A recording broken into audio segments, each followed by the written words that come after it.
शासकीय कार्यालयामध्ये नियमबाह्य पद्धतीनं एसी सर्रासपणे परभणीत लावण्यात आलेले होते आणि या विरोधात महाराष्ट्र नवनिर्माण सेनेनं खरं तर मोठा लढा या ठिकाणी उभारला होता आणि या लढ्याला आता खरं तर यश आल्याचं आपण पाहतोय। सार्वजनिक बांधकाम विभागात मी आहे आणि आपण पाहतोय या ठिकाणी सार्वजनिक बांधकाम विभागाच्या कार्यालयामध्ये जेवढे एसी बसवण्यात आले होते नियमबाह्य पद्धतीनं महाराष्ट्र नवनिर्माण सेनेच्या लढ्यानंतर आता एसी काढण्याचं काम या ठिकाणी सुरू करण्यात आलेलं आहे।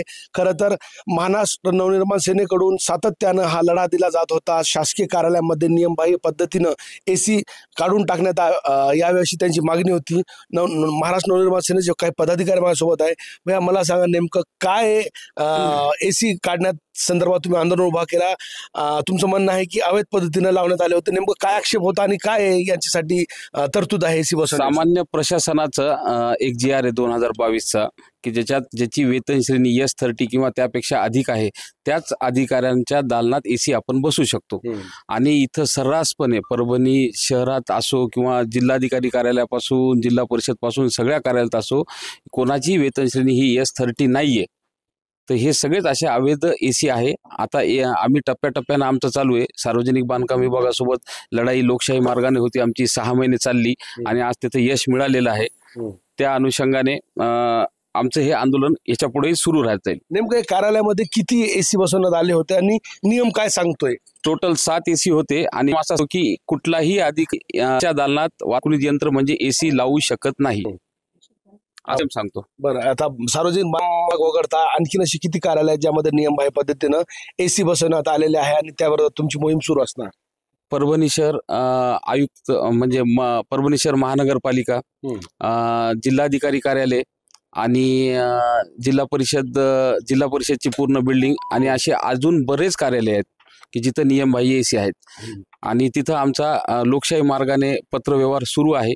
आणि म्हणजे लोकशाही असेल आणि पण एसी बसायचंच आहे म्हणून कधी आम्हाला इग्नोर करतात। आम्ही लोकशाही पद्धतीने आंदोलन करतो, सगळं करतो आणि त्याच्यातून ह्या यश आलेलं आहे। जवळपास ह्या सार्वजनिक बांधकाम विभागासोबत 8 महिने माझी लढायची आंदोलन होती आणि त्यांच्यावर अधिकाऱ्यांना सगळं हा प्रकरण दाखवून दिलं आणि काल त्यांनी अक्षरशः एसी ह्या सार्वजनिक बांधकाम विभाग परभणी ह्या कार्यालयाची नियमबाह्य सगळी एसी काढून देण्याचे आदेश दिलेले आहेत। मग अशी किती जिल्हाधिकारी कार्यालय असेल, जिल्हा परिषद असेल, महानगरपालिका जी आहे त्यामध्ये सर्रासपणे अवैध पद्धतीने एसी बसवण्यात येत नाही? आदरणीय जिल्हाधिकारी साहेबांना मी सांगितलं होतं आणि हे निवेदन घेऊन गेलो होतो तर त्यांनी मला असं सांगितलं की आम्ही जबरदस्तीने एसी काढत आहोत। तर अशी कुठली जबरदस्ती नाही। आता जरी आपण बघितलं तर विद्युत विभागाचे अधिकारी इथं आहेत, आपण त्यांना विचारू शकता आम्ही त्यांच्यावर कुठली जबरदस्ती केलेली।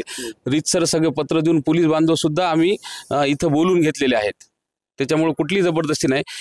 खरं तर जिल्हाधिकारी साहेबांना एसीत बसण्याचा मोह आहे, जिल्हाधिकाऱ्यांना अलाउ नाही एसी असं माझं म्हणणं आहे। जर ते वेतन श्रेणी S30 मध्ये येत असतील तर त्यांनी एक पत्र जाहीर करावं की मी वेतन श्रेणी S30 मध्ये येतो आणि मी एसी लावू शकतो, एवढीच आमची मागणी आहे।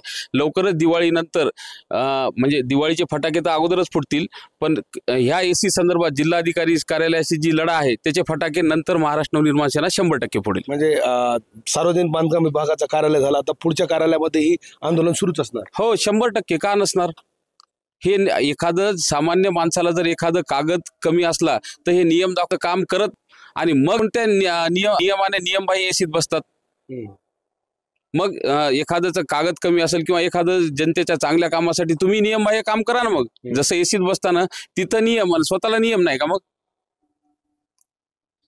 तर महाराष्ट्र नवनिर्माण सेनेचे पदाधिकारी खरं तर होते, मोठा लढा त्यांनी खरं तर दिलेला आहे। शासकीय कार्यालयामध्ये अवैध पद्धतीने जे एसी सुरू होते ते काढण्यासाठी त्यांनी मोठा लढा दिलेला होता आणि त्या लढ्याला आता यश आलेलं आहे। परभणीच्या सार्वजनिक बांधकाम विभागाच्या सगळ्या एसी आता जवळपास काढण्यात आलेल्या आहे आणि उरलेल्या कार्यालयामध्ये ही लढाई सुरूच असणार असल्याचा या ठिकाणी थेट इशारा महाराष्ट्र नवनिर्माण सेनेच्या पदाधिकाऱ्यांकडून देण्यात आला आहे।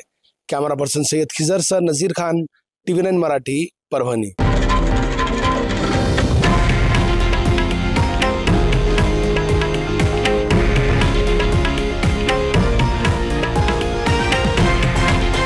हे आहे देशातील नंबर 1 न्यूज नेटवर्क आणि आपण पाहत आहात TV9 मराठी, एकमेव।